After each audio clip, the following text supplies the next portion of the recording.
Ashe, Ashe, Ashe. Honorable Prime Minister, Dr. Andrew Holness, on behalf of the indigenous people of Akompong and the wider Maroon districts of Cockpit Country, I send sincere appreciation for your recent visit to our community and for the government of Jamaica's expression of support following the destruction caused by Hurricane Melissa. Your presence, accompanied by the several ministers of government, marked the first official visit of your administration to Akompong since my election in 2021, and it was warmly welcomed by our people. We remain grateful for the humanitarian gesture extended to the Akompong people and for your willingness to mobilize resources, particularly those of the JDF military, to assist with the recovery efforts. We also acknowledge your reference on international partners, including Ethiopia, Ghana, and Rwanda, who have expressed readiness to assist in the island's rebuilding efforts. Honorable Prime Minister, following a deep, comprehensive internal review and a formal deliberation, the full Maroon Council has this time decided not to accept the offer on the militarization of the space during the recovery effort. The full Maroon Council instead has resolved to continue with the response, utilizing civilian resources from our joining communities and our partners, both locally and internationally, who have offered to the community their assistance in the recovery efforts. Instead, the Council would like to thank you for the offer on materials and would accept the offer on those materials and equipment necessary to assist in those recovery efforts. We want to ensure, Mr. Prime Minister, that harmony and inclusiveness of our Maroon human resources, of those here in Akompong and adjoining communities, are balanced to execute the infrastructural relief efforts across our Maroon communities. This methodology aligns with our laws and cultural way of life. This decision is based also on the following considerations. 1.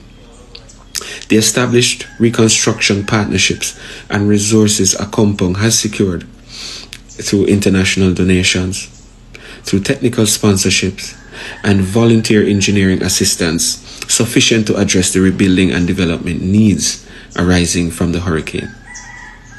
These partnerships, coordinated through the Akompong Development Foundation, reflect years of relationship building, and they provide to us a structured, culturally and aligned framework for reconstruction across the Maroon territory. The second consideration was the protection of community well-being and trauma sensitivities. As you would have recognized, our community was significantly devastated, and many of our elders, some of the women as well as children, have endured profound emotional trauma.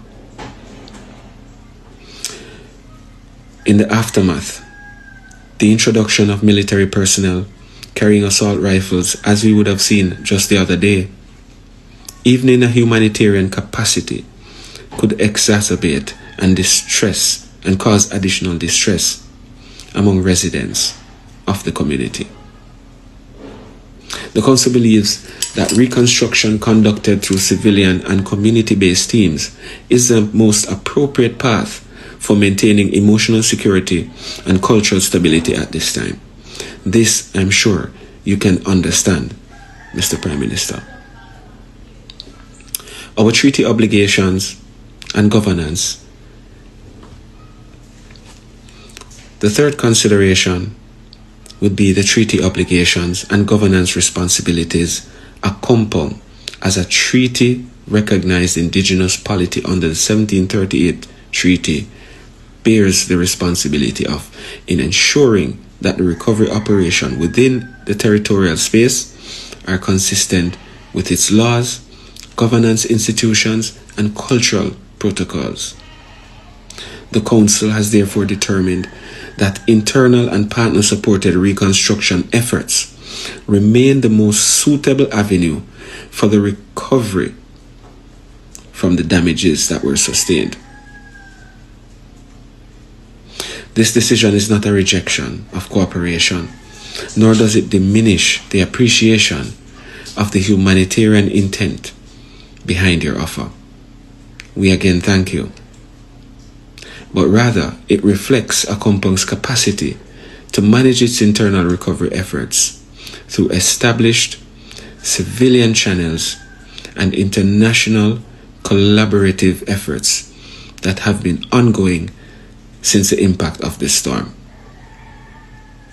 I again reiterate our commitment to engage in dialogue on areas where meaningful cooperation between the government of Jamaica and the Akompong Maroons can be maintained.